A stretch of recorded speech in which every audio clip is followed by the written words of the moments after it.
नमस्कार दोस्तों, अब चाइना के द्वारा इंडिया में कोई भी कंपनी को टेक ओवर नहीं किया जा सकेगा, ऐसा ही कुछ बंदोबस्त कर दिया है हमारे इंडियन गवर्नमेंट ने। दोस्तों, क्या है यह पूरी घटना, इसी के बारे में इस वीडियो में मैं बात करूंगा।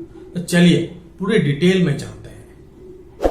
दोस्तों, यहाँ पर कुछ दिनों पहले एक खबर निकल कर आए थे जिसमें कहा गया था कि चाइना के सेंट्रल बैंक के द्वारा हमारे इंडिया की एक कंपनी जो कि है HDFC लिमिटेड, उसमें कुछ स्टेक खरीदा गया है। अब कुछ स्टेक का मतलब 1% से भी ज्यादा है। तो इसी चीज को देखते हुए और इसी चीज को एंटिसिपेट करते हुए आगे भी चाइना ऐसा कोई काम ना कर पाए, तो देखते हुए गवर्नमेंट के तरफ से पिछले दिनों एक नियम लागू या फिर चालू किया गया है। दोस्तों, इस नियम के तहत कहा गया है कि इंडिया के लैंड बॉर्डर लगते हैं ऐसे किसी भी देश से जुड़े हुए कोई भी इन्वेस्टमेंट अगर इंडिया में किया जाता है तो उसके लिए प्रॉपर रेगुलेटरी या फिर प्रॉपर चैनल के थ्रू ही होगा।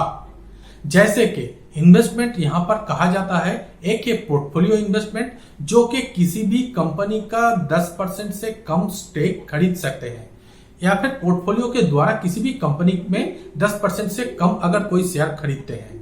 इसके अलावा होता है FDI मतलब फॉरेन डायरेक्ट इन्वेस्टमेंट, जो कि नॉर्म्स या फिर टर्म्स पे FDI वाला, ये आप लोग हमेशा ही सुनते हैं न्यूज चैनलों में। तो दोस्तों, अगर कोई FDI के थ्रू इन्वेस्ट करते हैं जिसमें 10% से ज्यादा इन्वेस्ट होता है, तो इसको डायरेक्टली अब देखेंगे हमारी इंडियन गवर्नमेंट। और अगर कोई पोर्टफोलियो इन्वेस्टमेंट के थ्रू मतलब 10% से कम स्टेक खरीदते हैं तो वो डायरेक्ट अब देखेंगे सेबी। लेकिन दोस्तों, ये जो पूरी की पूरी सिस्टम या फिर नॉर्म्स आज के दिन में लागू हो गया है, ये नॉर्म्स सिर्फ और सिर्फ उन्हीं देशों के लिए हैं जो कि इंडिया के लैंड बॉर्डर शेयर करते हैं। अब दोस्तों, कौन सा है वो देश, ये भी जान लेते हैं। बांग्लादेश, पाकिस्तान, जो कि पहले से ही इन लिस्ट पर था। इसके अलावा भी ऐड हो गया है म्यांमार, भूटान, नेपाल, चाइना और अफगानिस्तान। दोस्तों, इसके पीछे जो कारण है वो पिछले दिनों कुछ घटना ऐसी घट चुकी है जिसके बारे में या फिर जिसको एंटिसिपेट करते हुए यह नियम लागू किया गया है। दोस्तों, आप लोगों को शायद पता होगा, और आज के दिन में सबसे पॉपुलर जो पैसा या फिर मनी सेंडिंग वाला ऐप है, जो के थ्रू वॉलेट हो गया या फिर कुछ भी माध्यम से हो गया, वो है पेटीएम। तो आप लोगों को शायद पता है कि पेटीएम में अच्छा खासा स्टेक चाइना के एक कंपनी जो कि है अलीबाबा और उसके मालिक जैक मा की तरफ से ऑलरेडी खरीदा चुका है। और ये जो सारे इन्वेस्टमेंट है चाइना के तरफ से 3 बिलियन से भी ज्यादा का इन्वेस्टमेंट पिछले 3-4 सालों में किया गया है। इसके अलावा दोस्तों, ओला कैब सर्विस जो हमारे इंडिया में सबसे ज्यादा पॉपुलर है, उस पर भी बहुत ही मोटा इन्वेस्टमेंट चाइना के तरफ से पिछले दिनों किया गया है। इसके अलावा और भी बहुत सारे कंपनी है, जैसे कि मेक माई ट्रिप हो गया। इन्हीं तरीके की बहुत सारे कंपनी में चाइना इन्वेस्टमेंट करते हैं। और ये जो सारे पैटर्न है, ये सारी की सारी देखते हुए ये कहा जा सकता है कि ये पूरी की पूरी जो आज के दिन में स्टार्टअप कंपनी है, उसी में सबसे ज्यादा इन्वेस्टमेंट किया जा रहा है, ताकि आगे चल के अगर इंडिया के कोई भी पॉलिसी ऐसा बनते हैं जो कि चाइना के खिलाफ जाते हैं, तो उनके लिए वो लोग आवाज उठा सके। हालांकि दोस्तों, एक बात मैं यहां पर क्लियर कर दूं कि चाइना पिछले दिनों या फिर रिसेंटली जो घटना घटी है उसमें HDFC लिमिटेड में अपना स्टेक खरीदे हैं। और यहां पर HDFC लिमिटेड का मतलब HDFC बैंक नहीं है, ये मैं बात क्लियर कर दूं, क्योंकि HDFC ग्रुप के अंदर बहुत सारे कंपनी है, जिनमें से एक HDFC बैंक भी है और एक HDFC लिमिटेड भी है। एक्चुअली HDFC लिमिटेड जो है वो हाउसिंग फाइनेंस का काम देखते हैं। अब दोस्तों, इसके अलावा कुछ और बातें मैं कह दूं इसी से रिलेटेड, जैसे कि चाइना का जो FDI इन्वेस्टमेंट है, इसको काउंटर करने के लिए या फिर ये सब ज्यादा से ज्यादा दूसरे किसी देश पर ना इन्वेस्ट कर सके, तो इसी को देखते हुए यूरोप के कुछ देशों ने अलग अलग से FDI नियमों में भी बदलाव किए हैं, ताकि चाइना उन सारे देशों में इन्वेस्ट करके उनके मार्केट को मैनिपुलेट ना कर पाए। दोस्तों, इसके अलावा ये जो चाइना के द्वारा या फिर जिसको हम कोरोना वायरस या फिर कोविड-19 पैंडेमिक कहते हैं, इसके चलते कुछ अच्छा काम भी हुए हैं इंडिया के लिए। दोस्तों क्या है वो काम, ये भी थोड़ा इस वीडियो में मैं शेयर कर दूं आप लोगों के साथ। दोस्तों पिछले दिनों कुछ इन्फॉर्मेशन इसके रिलेटेड और भी निकल कर आया है, जैसे कि साउथ कोरिया की कुछ एक कंपनी इंडिया में इन्वेस्ट करने के लिए बहुत ही ज्यादा उत्सुक है और शायद वो लोग आ भी जाए। जैसे कि एक कंपनी सैमसंग, जिसके बारे में आप लोगों को पता है कि दुनिया के सबसे बड़े सैमसंग की मोबाइल के जो फैक्ट्री है वो ऑलरेडी इंडिया में लगा चुके हैं, यूपी में। और दोस्तों चाइना में जो सैमसंग मोबाइल का फैक्ट्री है वो अगले आने वाले समय में बंद हो जाएगा या फिर ऑलरेडी बंद हो चुका है। ऐसा ही बहुत सारे कंपनी है जो कि चाइना से निकलने के लिए तैयार हो चुके हैं, जो कि इंडिया में आएगा। अब दोस्तों इसके अलावा जापान की भी कुछ एक कंपनी है जो कि चाइना से निकलने के लिए एकदम से तैयार हो चुके हैं। हालांकि जापान गवर्नमेंट की तरफ से एक पैकेज उन लोगों के लिए अनाउंस भी किया गया है कि हर एक कंपनी को कहा गया है आप लोग चाइना में जो मैन्युफैक्चर करते हैं उसको चाइना से शिफ्ट कर दीजिए। शिफ्ट करने के बाद जापान में आइए या फिर नेबरिंग जितने सारी कंपनी देश है वहां पर चले जाइए, और इनके लिए आप लोगों को जापान गवर्नमेंट की तरफ से कुछ एक पैकेज दिया जाएगा। हालांकि जो जापान में जाएगा वो तो जाएगा ही, इसके अलावा जापान के नेबरिंग जितनी सारी कंट्री है जैसे कि वियतनाम, थाईलैंड, मलेशिया, इन सारे देशों में भी वो लोग जा सकते हैं। लेकिन जापान और इंडिया के रिलेशन भी बहुत ही अच्छे हैं, तो इन्हीं में से कुछ एक कंपनी इंडिया में भी आएगा, जैसे कि निप्पॉन स्टील। ऐसा भी एक खबर निकल कर आया है जिसमें कहा गया है कि निप्पॉन स्टील ने साउथ इंडिया में एक जगह भी ऑलरेडी एक्वायर कर लिए हैं जहां पर वो लोग अपना स्टील की फैक्ट्री लगाएंगे। ऐसा ही बहुत सारे कंपनी है जो कि इंडिया में आने के लिए तैयार है।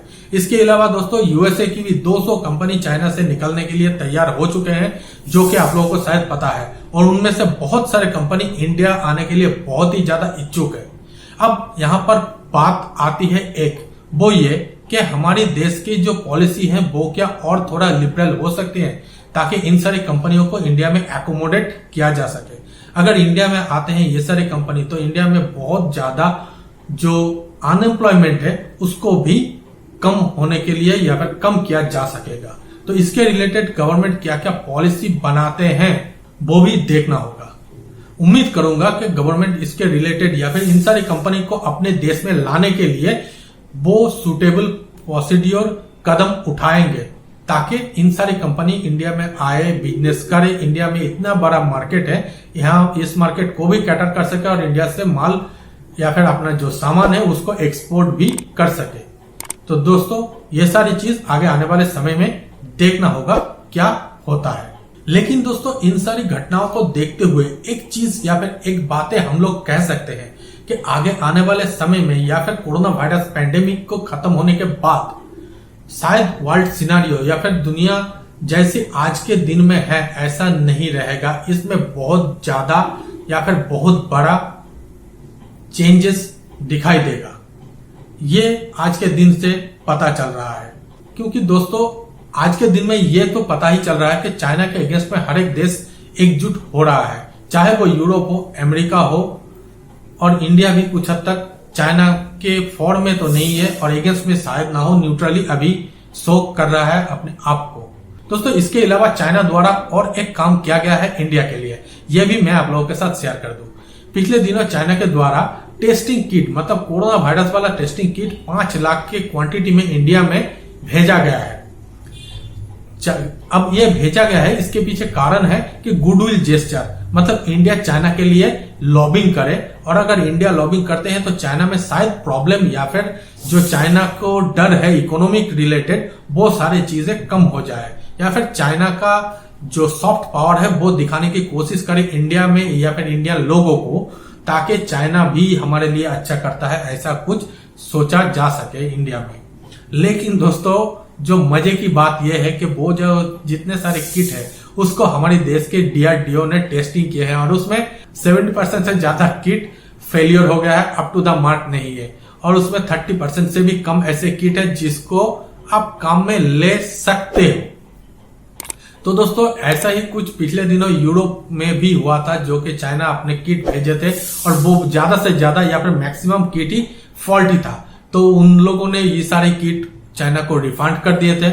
तो अभी कहा जा रहा है कि यह 5 लाख जो किट चाइना ने गुडविल जेस्चर के तहत इंडिया में भेजे हैं, जिसके शायद पैसा ले या ना ले इसके बारे में कोई भी डिटेल नहीं है। और मुझे उम्मीद है या फिर मुझे कॉन्फिडेंस है कि इंडियन गवर्नमेंट इसके लिए पैसा तो देगा ही नहीं, और ये जो किट है इसको शायद आगे आने वाले समय में चाइना को रिफंड भी कर दे। खैर, चाइना ये सारी चीज क्यों कर रहा है और क्या सोच कर रहा है ये तो उन्हीं लोगों को पता है। लेकिन हमारे देश में जो सेंटिमेंट है चाइना के अगेंस्ट में, हालांकि ये बराबर ही था, पिछले दिनों भी था, जो कि चाइना का गुड्स बॉयकॉट करने वाले जो कुछ एक कैंपेन बीच बीच में चलते थे। तो अब देखना होगा कि आगे आने वाले समय में इंडियन गवर्नमेंट क्या करता है और आप और हम जो कि उन सारी चीजों को कंज्यूम करेंगे हम लोग क्या करते हैं। हालांकि आज के दिन में बहुत सारे ऐसे चीजें हैं जो कि चाइना का हम लोग कंज्यूम करते हैं, या फिर मैक्सिमम चीजें ऐसे हैं जो कि हम लोग चाइना का कंज्यूम करते हैं।